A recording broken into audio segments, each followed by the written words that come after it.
When the president and his fellow world leaders gather in Copenhagen, any new global climate treaty is expected to include commitments for substantial carbon emission cuts.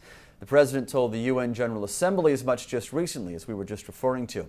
But a few skeptics are saying not so fast. Carbon dioxide is not the enemy.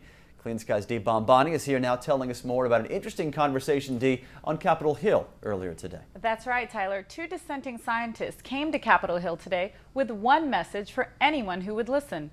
Don't blame carbon dioxide.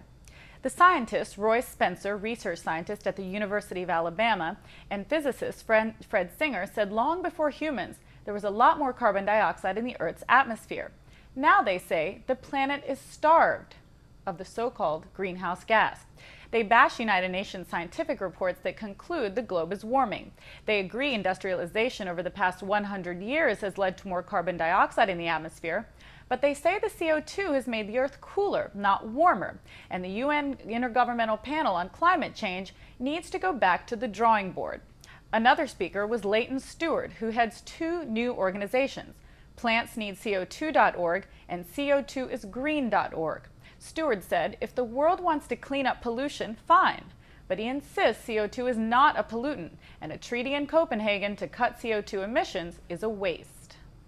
The Earth is practically starved of carbon dioxide. A lot of the plants and a lot of the trees evolved when carbon dioxide was at much higher levels on Earth. So what happens if the world cuts carbon emissions as it hopes to do in Copenhagen? It will brown the Earth. It will lessen the food supply.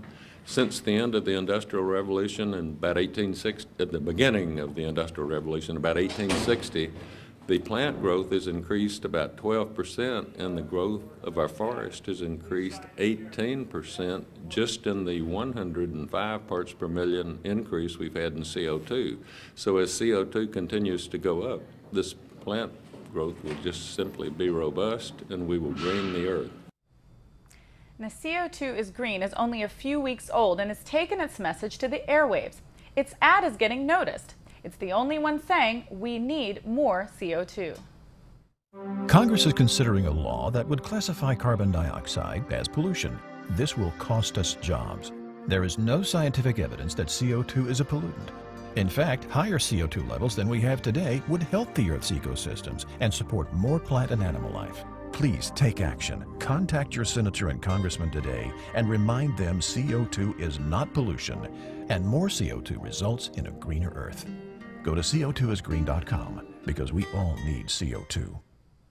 Now, today's panel had specifically invited Senate staffers, and about 70 people came to the presentation. But with the Senate slated to act on a carbon reduction bill this fall, following House action in June, the skeptics may have a lot of convincing to do, Tyler.